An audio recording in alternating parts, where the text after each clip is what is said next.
ইমামে আজম আবু হানিফা রাহমাতুল্লাহ আলাইহি মঞ্চে উঠে এসেছেন। নাস্তিক কয় যে আপনার সাথে আমি তর্ক মোটেই করব না। কেন? কয় যে আপনার মাথার স্ক্রু ঠিক আছে কিনা। কয় কি জন্য?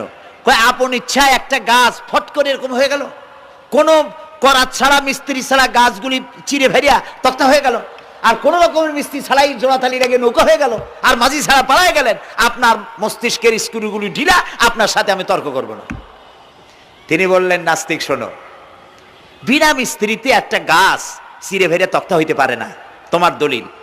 বিনা মিস্ত্রিতে কতগুলি তক্তা একত্রিত একটা নৌকা হইতে পারে না, তাহলে বিশাল আকাশ বিনা মিস্ত্রিতে কেমনে তৈরি হইল?